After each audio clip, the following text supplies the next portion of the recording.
Hey guys, this is Ola from Stop Neo channel. Right, this is a fast video that I want to make. Just my first impressions of episode 3, because I literally just finished playing it. I've been playing for 3 hours straight, so I'm gonna upload it over the night. But it's just by the end of the game, I was talking a bit for my impressions and my sort of a review, but it didn't properly. Well, the song was just very loud, and I want to say what I feel like straight away, because, well, I liked it overall, but I'm a little bit disappointed that Rachel spent the entire episode in the hospital, to be honest. I mean, I know that she wasn't meant to get hurt, maybe, or she was meant to get hurt. It's very hard to say which was the truth by now, at this point. I mean, what was actually meant to happen and what was changed because of some spoilers and all that. I expected a little more intimacy between Rachel and Chloe in this episode, since I thought it would be building up. Episode 1 they met, episode 2 they kissed, and then episode 3 I thought there would be a more intimate scene, maybe they kissed again. My playthrough felt a little bit Friends-like. They didn't even kiss, I suppose. There was a one cheek kiss in the hospital. I realized that it focused on Sarah and Damon. I realized that these were issues that had to be resolved somewhat, in some way. But it just feels like it wasn't weighed properly. Like, probably some of that stuff could have been avoided. I think Sarah was a bit of a complicated topic, and then the final choice, you know, when you pick to either tell Rachel or not tell Rachel about her biological mother. I mean, I get where the problem lies, like, you know, to protect someone or not protect someone. It just didn't seem as deep as what generally the Life is Strange final choice felt like. Do you see what I mean? I mean, it was fun to play.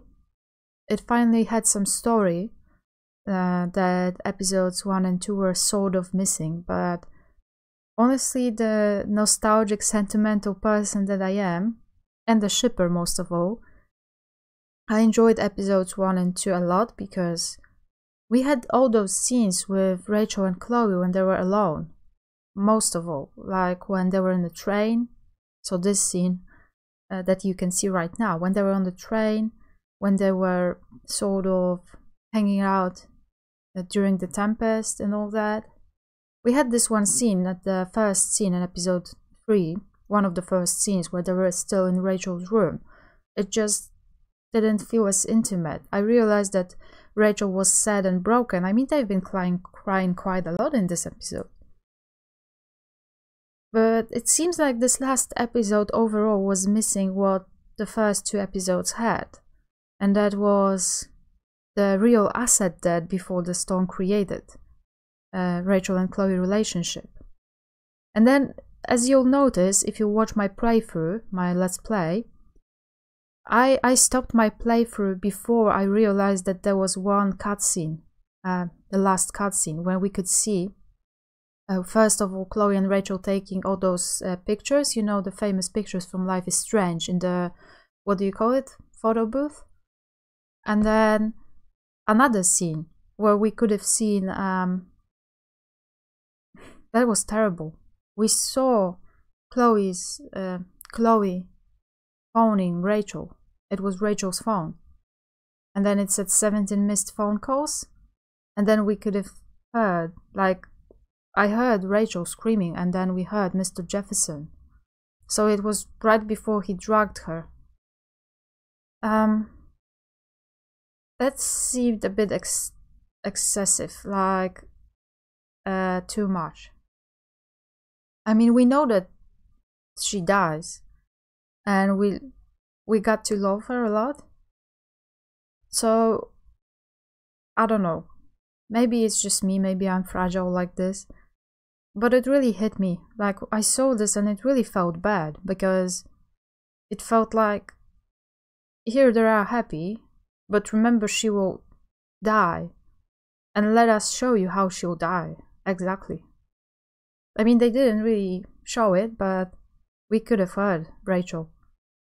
So it's like there were people who were complaining that Rachel and Chloe sleeping together would be terrible and such, that Oregon's law is sort of like the consent age is 18 and stuff like that. Obviously for a European person that's not really age of consent, but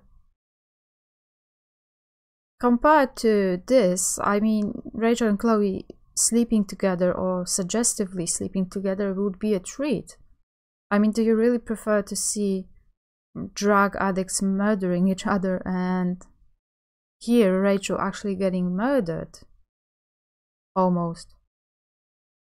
We didn't actually get to see what happened to Damon. I guess it wouldn't be as canon or hard to explain in Life is compared to Life is Strange events. I mean, it was suggested that Frank killed him. Well, overall, yes, I did enjoy playing this episode, but I thought that there would be more Rachel and Chloe scenes. And I don't mean it in a way like I'm some sort of crazy shipper who only wants to see the two of them hanging out. It's just that first two episodes were so magical because they were based on the intimacy that they created. And, you know, the bond that was a basis of this. Their bond was basically the base of this game for me. And it just really felt like Rachel spent the entire episode in the hospital. So, yeah. That's pretty much what I wanted to say at this point. I'll be making more vlogs about this once I figure out some more, once I have to think about it basically. I'll be uploading my playthrough as well. So, well, hope you guys enjoy it. It's been lagging for some reason, I don't know why. Right, so this was Ola from Stop Me O channel. Subscribe, leave a thumbs up and all that. There'll be more Life is Strange vlogs and other gaming vlogs as well, since we'll soon have to move on from Life is Strange. Take care of yourselves, guys.